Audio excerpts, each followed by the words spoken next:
Hello मेरे champion. तो कैसे हैं आप सभी लोग। उम्मीद करता हूं कि आप सभी अच्छे होंगे और अपने बोर्ड परीक्षा की प्रिपरेशन में लगे होंगे। तो आज की वीडियो आप लोगों के लिए बहुत ही इंपॉर्टेंट होने वाली, क्योंकि आज के इस वीडियो में हम लोग क्लास 10th विज्ञान में इंपॉर्टेंट रिएक्शन को डिस्कस करेंगे। मतलब साइंस में जो केमिस्ट्री सेक्शन में आता है इंपॉर्टेंट रिएक्शन, मतलब टिप्पणी के फॉर्म में, प्रश्न बना के फॉर्म में हर प्रकार से पूछा जाता है। मतलब 4 से लेकर इंपॉर्टेंट रिएक्शन कितने, मतलब 4 से लेकर 6 अंक तक पूछे जाते हैं। 4 से लेकर 6 अंक तक 2 रिएक्शन 3 रिएक्शन हर सेट में पूछी जाती है। तो हम उसी रिएक्शन को डिस्कस करेंगे। तो वीडियो में आगे बढ़ने से पहले अगर आप चैनल पर पहली बार विजिट किए हैं तो प्लीज चैनल को सब्सक्राइब जरूर कीजिएगा। इस सब्सक्राइब करने का कोई पैसा नहीं लगता है, इसलिए सब्सक्राइब जरूर कीजिएगा। इससे वीडियो बनाने का मोटिवेशन मिलता है। रोज रोज वीडियो बनाना मतलब टास्क होता है तो कठिन होता है। तो चलिए वीडियो को स्टार्ट करते हैं। तो आज हम लोग 5 रिएक्शन को डिस्कस करेंगे, जिसमें पहला उदासीनीकरण अभिक्रिया को डिस्कस करेंगे, फिर रेडॉक्स अभिक्रिया को डिस्कस करेंगे, संकलन अभिक्रिया को डिस्कस करेंगे, अवक्षेपण अभिक्रिया, विस्थापन अभिक्रिया। मान लीजिए टिप्पणी वाले क्वेश्चन 20-25 है, जो जैसे 10-15 रिएक्शन है, 13-14 रिएक्शन है और 10-15 वैसे टिप्पणी वाले जैसे भर्जन, निस्तापन, सक्रियता श्रेणी, क्रियात्मक समूह, ये सभी क्वेश्चन आते हैं। तो मतलब समझ लीजिए 20 से लेकर 25 तक ऐसे जो टिप्पणी वाले क्वेश्चन हेडिंग है वो है केमिस्ट्री में। हम उसको सारे को कराएंगे। जैसे आज हम 5 डिस्कस कर लिए, ऐसे अगले बारे में 5-6, तो ऐसे 3-4 वीडियो में आप लोग का जो टिप्पणी वाला क्वेश्चन है वो कंप्लीट हो जाएगा। अभी टिप्पणी वाले फॉर्म में हम बता रहे हैं, तो ऐसे जैसे उदासीनीकरण अभिक्रिया टिप्पणी लिखने के लिए भी पूछ सकता है, या तो पूछ सकता है उदासीनीकरण अभिक्रिया को उदाहरण सही समझाइए। तो एक ही प्रश्न है ना, इसीलिए हेडिंग को बहुत अच्छे से क्लियर होना चाहिए। जैसे हम पहला डिस्कस करते हैं, उदासीनीकरण अभिक्रिया क्या होता है। पहला हम डिस्कस करेंगे उदासीनीकरण अभिक्रिया। तो सुन लीजिए पहले क्या होता है, तो फिर लिख कर बताएंगे। उदासीनीकरण अभिक्रिया, जिसे इंग्लिश में बोलते हैं न्यूट्रलाइजेशन रिएक्शन। क्या बोलते हैं? Neutralisation reaction. इसमें क्या होता है, जब कोई अम्ल होता है किसी क्षार से क्रिया करता है तो लवण तथा जल का निर्माण करता है। क्या होता है कि वह अभिक्रिया जिसमें कोई अम्ल किसी क्षार से अभिक्रिया करके लवण तथा जल का निर्माण करते हैं, उदासीनीकरण अभिक्रिया कहते हैं। कि वह अभिक्रिया जिसमें अम्ल और क्षार परस्पर अभिक्रिया करके लवण तथा जल का निर्माण करते हैं, उसे उदासीनीकरण अभिक्रिया कहते हैं। तो क्या लिखेंगे, पहला में लिख रहा है ना उदासीनीकरण अभिक्रिया में, कि वह अभिक्रिया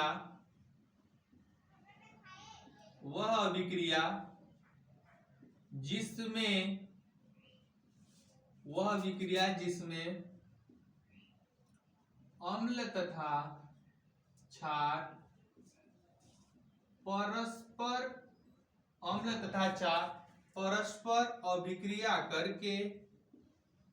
करके लवण तथा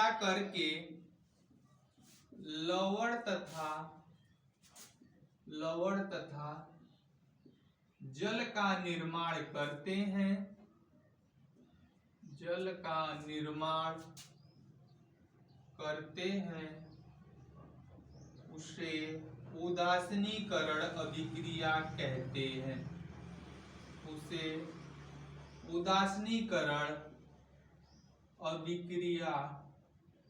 कहते हैं। क्या बोले ना, सिंपल परिभाषा है 2 लाइन की, कि वह अभिक्रिया जिसमें अम्ल क्षार परस्पर अभिक्रिया करके लवण तथा जल का निर्माण करते हैं, उसे क्या बोलते हैं, उदासीनीकरण अभिक्रिया। तो इसका जैसे फंडा क्या होता है, मतलब बेसिक इंफॉर्मेशन, जैसे कोई अम्ल रहेगा वो किससे अभिक्रिया करेगा, वो क्षार से अभिक्रिया करेगा, तो क्या बनता है, लवण प्लस जल। अगर आप इतना ही याद रखेंगे मन में तो परिभाषा बना लेंगे कि अम्ल क्षार क्या कर रहा है, परस्पर अभिक्रिया कर रहा है, तो क्या बन रहा है, लवण तथा जल बन रहा है, उसे क्या बोलते हैं, उदासीनीकरण अभिक्रिया। अब एग्जांपल क्या होती है रिएक्शन में, जैसे फर्स्ट फेमस एग्जांपल, जैसे अम्ल ले लेते हैं हम लोग HCl, कौन सा अम्ल? HCl। और क्या क्षार ले लेते हैं, कौन सा? NaOH। क्या लेंगे? HCl अम्ल, NaOH क्षार। तो उदासीनीकरण अभिक्रिया कभी रटनी नहीं होती है। क्या बनेगा? ये केवल आयनों के आदान प्रदान से बनती है। तो हमें आयन पता, मतलब किस पे कितना सिंगल प्लस डबल प्लस होता है पता होना चाहिए। हमने उदासीनीकरण अभिक्रिया जैसे चैप्टर पढ़ाया था तो उसमें बताया था, जैसे H पे कितना होता है? सिंगल प्लस, जितना प्लस उतना माइनस, तो Cl पे सिंगल माइनस। आपको एक पता होना चाहिए, जैसे Na पे सिंगल प्लस होता है तो OH पे कितना होगा? Single minus. तो इसका प्लस इसके माइनस से जुड़े, देखो इसका प्लस इसके माइनस से, Na का प्लस Cl माइनस से जुड़ा तो क्या बन गया? NaCl। प्लस A वाला जो H प्लस था इस वाले OH से जुड़ गया तो H2O। देखो H और OH मिलेगा तो क्या हो जाएगा? H2O। तो ये आप प्लस समझाने के लिए बताए हैं, लगा भी सकते हैं तो कोई दिक्कत नहीं है। जैसे इसका जो प्लस था इसके माइनस से जुड़ा और इसका जो प्लस था इसके माइनस से जुड़ा, तो ये आयनों के आदान प्रदान से बनती है ना, जैसे द्विविस्थापन अभिक्रिया होता था वैसे होती है। तो HCl और NaOH अभिक्रिया किया तो क्या बना? NaCl plus H2O। NaCl एक क्या है? ये ही लवण है और एक जल का तो सूत्र पता है, लवण तथा जल बन रहा है, इसीलिए उदासीनीकरण अभिक्रिया। अब सेकेंड ले लेते हैं और ले लेते हैं H2SO4 ले लेते हैं ना, कोई दूसरा H2SO4 क्षार हम लोग लेते हैं, यही क्षार ले लेते हैं NaOH क्षार। अब देखो इसमें कुछ नया सीखने को मिलेगा, कैसे आयनों का आदान प्रदान होता है। देखो H2SO4, देखो SO4 पे कितना होता है? Double minus. SO4 पे कितना होता है? डबल माइनस, दो माइनस बताए थे ना। SO4 पे डबल माइनस होता है, CO3 पे डबल माइनस होता है ना। तो SO4 पे दो माइनस है तो H पे कितना होता है? हाइड्रोजन पे सिंगल प्लस होता है। तो हम एक हाइड्रोजन का दर्शा रहे हैं, है कितना हाइड्रोजन? दो। देखो दो हाइड्रोजन पे कितना हो गया? दो प्लस, SO4 पे दो माइनस, तो प्लस माइनस बराबर हो गए ना। Na पे कितना प्लस बताए थे? सिंगल प्लस ऊपर। OH पे क्या बताए थे? सिंगल माइनस बताए थे। तो हम लोग आयन दर्शा दिए ना किस पे कितना प्लस। अब देखो कैसे आयन का आदान प्रदान होता है, इसमें कुछ नया सीखने को मिलेगा। देखो Na पर कितना प्लस है? Single plus. SO4 पे इसका प्लस इसके माइनस से जुड़ेगा ना, क्योंकि एक माइनस से ऑलरेडी जुड़ेगा, दूसरे माइनस से जुड़ेगा तब नया यौगिक बनाएगा। तो Na पे सिंगल प्लस, SO4 पे डबल माइनस, तो ये आसानी से नहीं जुड़ेगा, क्योंकि देखो इस पे डबल माइनस, इस पे सिंगल प्लस। तो जब तक सोडियम पे दो प्लस नहीं होगा, मतलब समान प्लस समान माइनस आराम से जुड़ जाते हैं, लेकिन अगर प्लस माइनस सेम नहीं होता है तो बराबर किया। देखो SO4 पे दो माइनस तो Na पे सिंगल प्लस, तो इसीलिए Na पर डबल प्लस करने के लिए लिखते हैं Na2, फिर इसका SO4 माइनस हो जाएगा। अब देखो SO4 पे डबल माइनस, एक सोडियम पे एक प्लस, तो दो सोडियम पे दो प्लस, इसीलिए Na2SO4 बनता है ना, इसीलिए Na2SO4। फिर और H2O, देखो इसका H, इस H2O बन गया और बकिया H2O बन गया। देखो दो सोडियम है तो यहाँ दो लगा देंगे ना, इसीलिए देखो दो ऑक्सीजन है, दो OH है। अब देखो हाइड्रोजन जो जल है वो भी दो बनेगा ना, तो इसीलिए Na2SO4 बनाना। मतलब समान आयन रहेंगे तो जुड़ जाते हैं, लेकिन अगर समान आयन नहीं था इसीलिए SO4 के लिए Na2 लिखिए ना, Na2SO4। जब SO4 पे डबल माइनस तो Na पे भी डबल प्लस हो जाता है। तो यह हो गया उदासीनीकरण अभिक्रिया। दो एग्जांपल सिखा दिया, कोई भी मतलब अम्ल क्षार की रिएक्शन आएगी आप लोग आराम से कर लेंगे, केवल चार्ज पता रहे, क्योंकि अम्ल क्षार अभिक्रिया करके क्या बनाते हैं? लवण तथा जल। जल तो पता रहता है लेकिन लवण क्या बनेगा ये नहीं पता होता है। तो क्या होती है कि वह अभिक्रिया जिसमें अम्ल तथा क्षार परस्पर अभिक्रिया करके लवण तथा जल का निर्माण करते हैं उसे क्या बोलते हैं? उदासीनीकरण अभिक्रिया। तो ये बहुत ही इंपॉर्टेंट है ना, तो ये फर्स्ट रिएक्शन हमारा कंप्लीट हो गया। हम लोग का फर्स्ट रिएक्शन उदासीनीकरण अभिक्रिया कंप्लीट हो गया ना। अब हम लोग चलते हैं रेडॉक्स अभिक्रिया सेकेंड पे। तो रेडॉक्स अभिक्रिया क्या होती है वो जानेंगे। तो रेडॉक्स अभिक्रिया क्या होती है, तो इसके कि मतलब पहले इसके पहले जानना होगा ऑक्सीकरण अपचयन क्या होता है। ऑक्सीकरण क्या होता है कि वह अभिक्रिया जिसमें ऑक्सीजन का योग, ऑक्सीकरण का मतलब ऑक्सीजन का योग या हाइड्रोजन का ह्रास होगा। मतलब ऑक्सीकरण में क्या होता है कि हाइड्रोजन का सॉरी ऑक्सीकरण में ऑक्सीजन का योग और हाइड्रोजन का ह्रास होता है, तो उसे ऑक्सीकरण कहते हैं। जस्ट इसका उल्टा क्या होता है, अपचयन होता है। अपचयन क्या होता है कि वह अभिक्रिया जिसमें हाइड्रोजन का योग होगा, ऑक्सीजन का ह्रास होता है, तो उसे अपचयन कहते हैं। ऑक्सीकरण को हमेशा रिएक्शन के ऊपर से दर्शाते हैं और अपचयन को हमेशा रिएक्शन के नीचे से दर्शाया जाता है ना। ऑक्सीकरण, ऑक्सीकरण मतलब उसको बोलते हैं ऑक्सीडेशन और अपचयन को बोलते हैं रिडक्शन। तो इन दोनों का कॉम्बिनेशन मिलाकर बनता है रेडॉक्स रिएक्शन।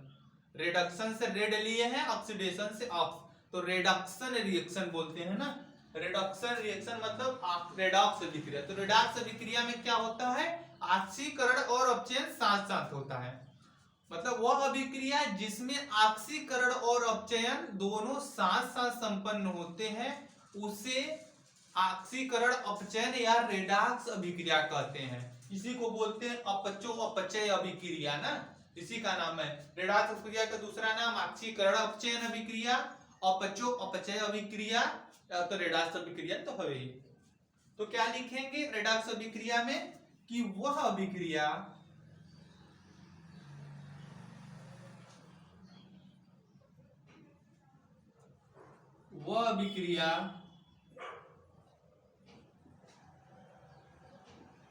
जिसमें ऑक्सीकरण व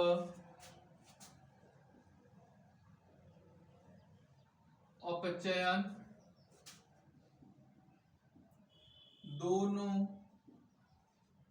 साथ साथ संपन्न होते हैं या होते हैं, दोनों साथ साथ संपन्न होते हैं, उसे रेडॉक्स अभिक्रिया कहते हैं। उसे रेडॉक्स अभिक्रिया कहते हैं। क्या लिखे कि वह अभिक्रिया जिसमें ऑक्सीकरण और अपचयन दोनों साथ साथ संपन्न होते हैं उसे रेडॉक्स अभिक्रिया कहते हैं। ऑक्सीकरण को हमेशा तीर के ऊपर से दर्शाते हैं और अपचयन को हमेशा तीर के नीचे से दर्शाया जाता है। जैसे एग्जाम्पल है, एक एग्जाम्पल लेते हैं कि जैसे Cu कॉपर था, उसकी अभिक्रिया जल से कराते हैं तो बनता है copper oxide CuO plus H2O। इसी रिएक्शन से समझ में आ जाएगा। कॉपर था, उसकी अभिक्रिया H2O जल से कराए तो क्या बना, CuO कॉपर ऑक्साइड या कुप्रस ऑक्साइड प्लस H2O। अब देखो कॉपर में क्या हुआ, कॉपर में क्या जुड़ा, ऑक्सीजन। तो हम बोले जब किसी में से ऑक्सीजन जुड़ता है तो उसको क्या बोलते हैं, ऑक्सीकरण। मतलब कॉपर का क्या हुआ है, ऑक्सीकरण। ऑक्सीकरण हुआ है तो उसको ऐसे दर्शाएंगे, इस यौगिक से यहां गए तो इसका क्या हुआ है, ऑक्सीकरण। कॉपर का ऑक्सीकरण लिख लेंगे, कॉपर का ऑक्सीकरण मतलब ऑक्सीजन जुड़ा ना। अब हाइड्रोजन में देखो H2O है, O है और यहां जाने पर O का ह्रास हो गया, O की कमी हो गई, तो हाइड्रोजन में हाइड्रोजन का क्या हुआ है, अपचयन। मतलब ऑक्सीजन का ह्रास हुआ है ना, तो ऑक्सीजन का ह्रास होता है तो उसे बोलते हैं अपचयन। तो इसमें लिख देंगे हाइड्रोजन का अपचयन ना, हाइड्रोजन का क्या हुआ है, अपचयन हुआ है। तो ऑक्सीकरण को रिएक्शन के ऊपर से दर्शाया जाता है, अपचयन को नीचे से दर्शाया जाता है। तो मतलब रेडॉक्स अभिक्रिया क्या होती है कि वह अभिक्रिया जिसमें ऑक्सीकरण और अपचयन दोनों साथ साथ होते हैं उसे रेडॉक्स अभिक्रिया कहते हैं। इसे क्या बोलते हैं, इसे ऑक्सीकरण अपचयन अभिक्रिया या अपचो अपचय अभिक्रिया भी कहते हैं। तो सेकेंड रिएक्शन आप लोग को कंप्लीट हो गया होगा।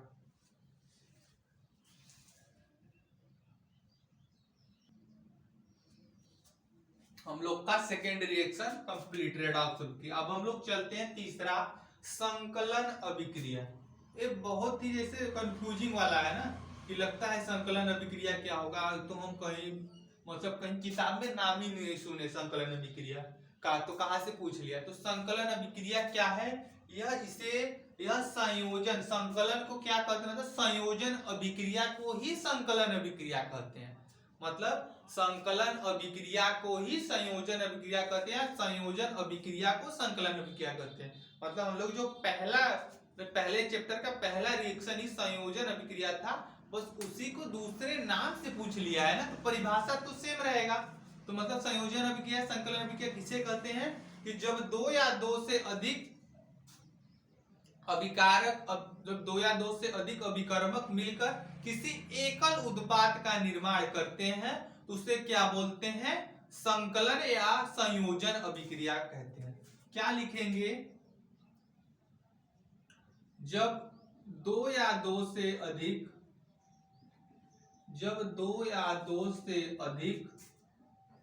अभिकर्मक, दो या दो से अधिक अभिकर्मक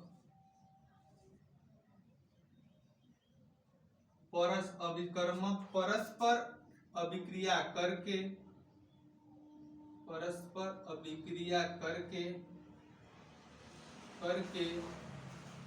एकल उत्पाद का निर्माण करते हैं, एकल उत्पाद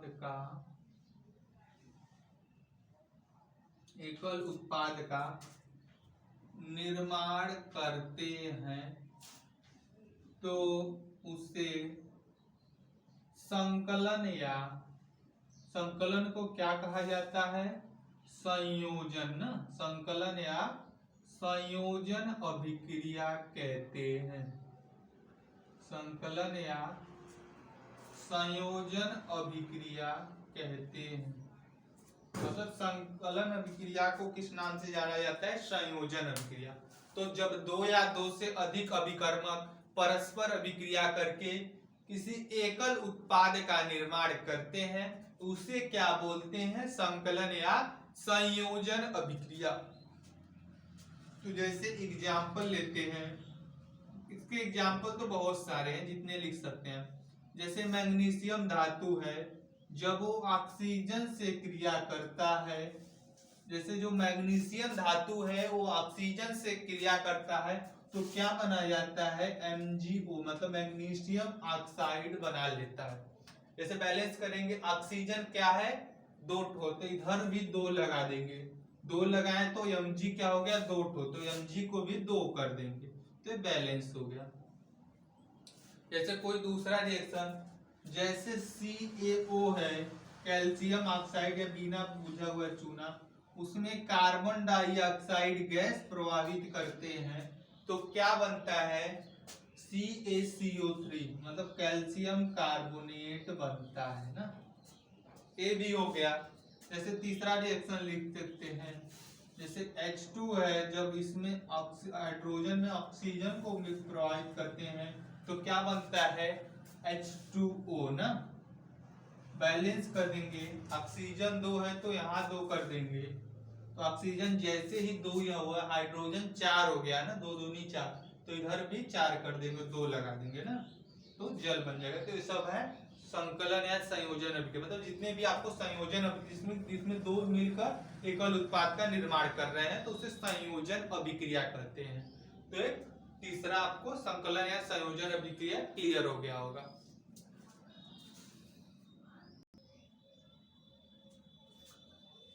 हम लोग का तीसरा संकलन अभिक्रिया कंप्लीट हो गया। तो अब हम लोग चलते हैं अवक्षेपण अभिक्रिया। तो बहुत ही इंपॉर्टेंट है ना अवक्षेपण। अवक्षेप क्या होता है, जैसे हम 2 चीजें से अभिक्रिया कराएं, मान लीजिए, तो एक चीज जब अभिक्रिया करा तो कुछ चीज बना और एक चीज पेंदी में बैठ गया ना, तो उसे बोलते हैं अवक्षेप। मतलब जो जब 2-3 चीजों से अभिक्रिया कराएं, अब उसमें बना 2-3 यौगिक, लेकिन कोई एक यौगिक था जो जली विलयन में घुला नहीं है, वो क्या बन, वो जैसे जिस पात्र में रिएक्शन करा रहे हैं उसकी पेंदी में बैठ गया है, जम गया, तो मतलब उसे बोलते हैं अवक्षेप ना। तो क्या होता है अवक्षेपण अभिक्रिया में कि वह अभिक्रिया जिसमें किसी अवक्षेप का निर्माण होता है, वह अभिक्रिया जिसमें किसी अवक्षेप का निर्माण होता है उसे अवक्षेपण अभिक्रिया कहते हैं। और इसके जो उदाहरण होते हैं मेनली द्विविस्थापन अभिक्रिया वाले होते हैं, लेकिन उसमें अवक्षेप बनना चाहिए। तो क्या बोले, वह अवक्षेप मतलब क्या होता है, उसको बोलते हैं प्रेसिपिटेट, मतलब प्रेसिपिटेट वो पेंदी पर जम जाता है। और इसमें मेनली जैसे व्हाइटिश धुआं का निर्माण होता है या दूधिया पानी का निर्माण होता है इसमें ना। तो अवक्षेपण अभिक्रिया क्या होती है, बोले हैं कि वह अभिक्रिया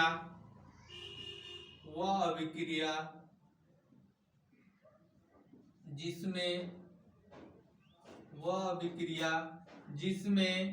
किसी अवक्षेप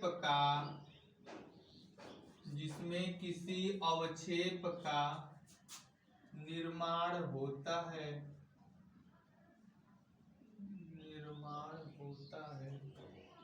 उसे अवक्षेपण अभिक्रिया कहते हैं। अवक्षेपण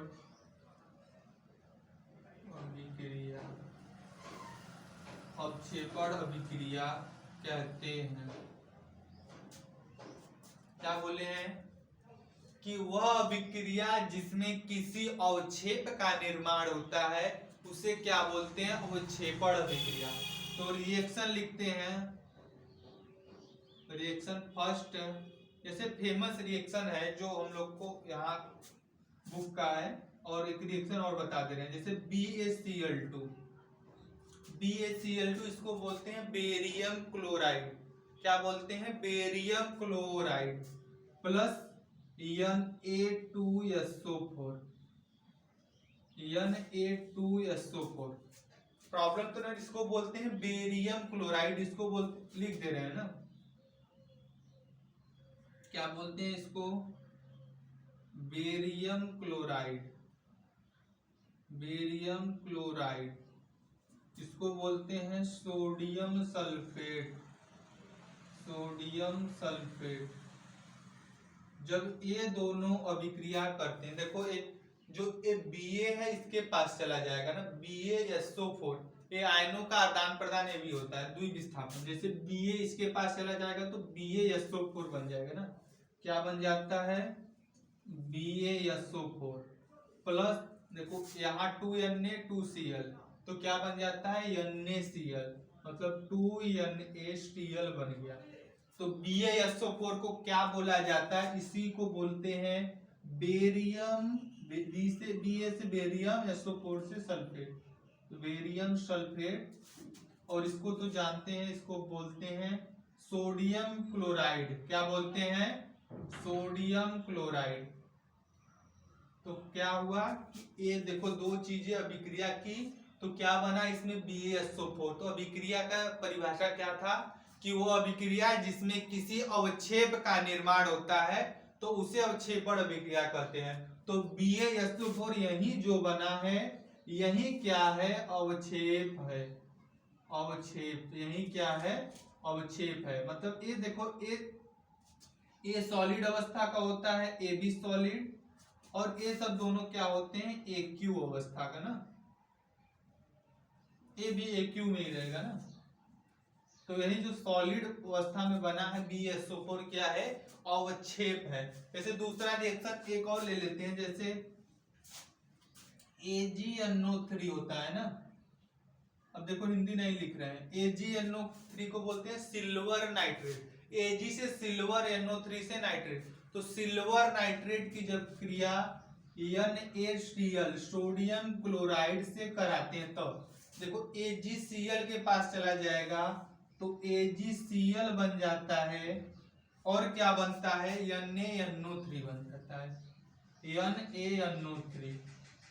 तो इसमें जो यही AgCl बना है यही क्या है, अवक्षेप है। यही क्या है, अवक्षेप है ना।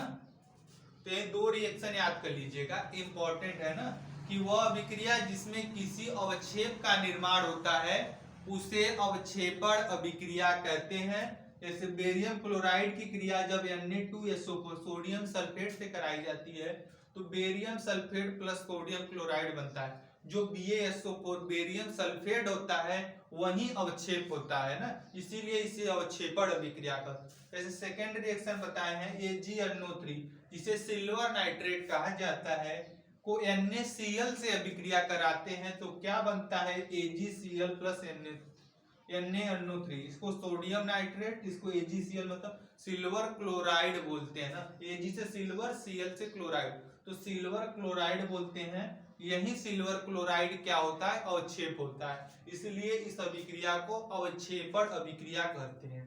तो आपको चौथा अभिक्रिया अवक्षेपण भी क्लियर हो गया होगा। तो चौथा अभिक्रिया अवक्षेपण अभिक्रिया भी कंप्लीट हो जाता है। तो हम लोग चलते हैं लास्ट आज का कि विस्थापन अभिक्रिया क्या होता है। विस्थापन मतलब किसी को हटाकर उसका स्थान ग्रहण करना, मतलब जिसमें जब किसी को हटाओगे कब, जैसे जब उससे तुम शक्तिशाली अधिक होगे ना, तो वैसे शक्तिशाली में जब धातु, जब हम केमिस्ट्री में बात करते हैं जब उससे ज्यादा क्रियाशील रहेगा तब उसको हटाएगा।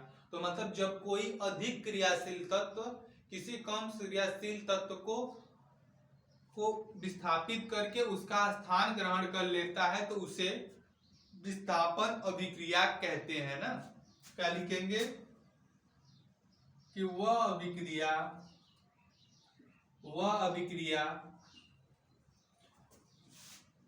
जिसमें अधिक क्रियाशील तत्व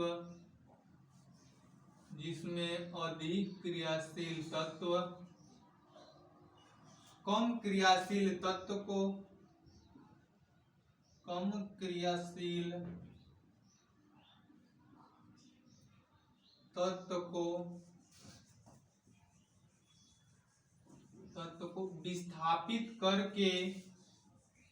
विस्थापित करके उसका स्थान ग्रहण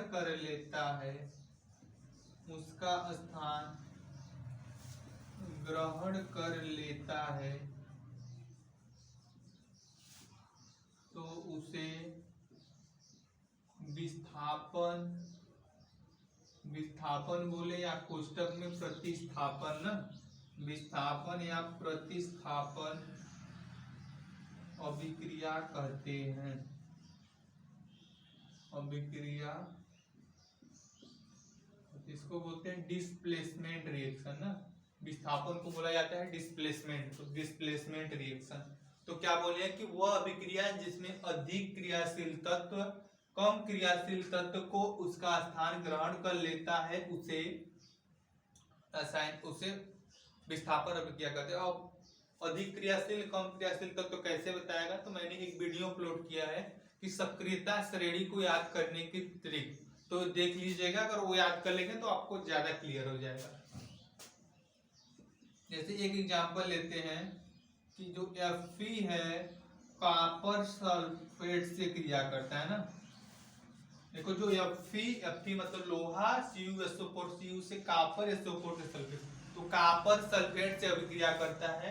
तो जो फेरस मतलब लोहा है, आयरन, ये कॉपर से ज्यादा क्रियाशील है, ये ज्यादा क्रियाशील तत्व है तो ये इसको हटा देगा ना, तो क्या बन जाएगा FeSO4, Fe क्या बन जाएगा, तो FeSO4 प्लस कॉपर ना, तो यही है विस्थापन अभिक्रिया।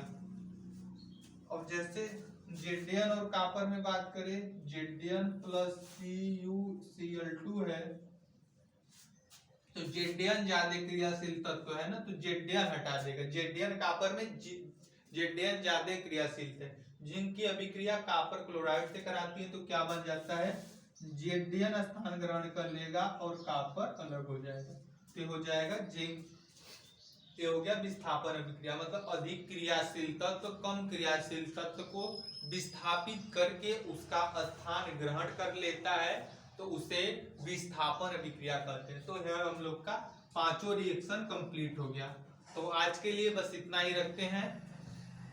अब अगले वीडियो में हम इसके आगे कंटिन्यू करेंगे जितने भी और रिएक्शन, जैसे हम सीरियल से नहीं कराएंगे ना, सीरियल से कराएंगे तो जैसे लग रहा है चैप्टर पढ़ रहे हैं, जैसे देखो जैसे संकलन अभिक्रिया और क्षेपण अभिक्रिया एक एक पार्ट की है, रेडॉक्स उदासीनीकरण दूसरे पार्ट की है, तो हम ऐसे करेंगे। जैसे अभी कार्बन मुश्किल यौगिक में पूछा जाता है बहुत सारे रिएक्शन, तो उसका भी कराएंगे।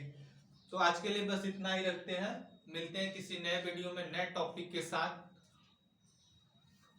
जब तक के लिए जय हिंद जय भारत, और वीडियो को लाइक और चैनल को सब्सक्राइब करना मत भूलिएगा।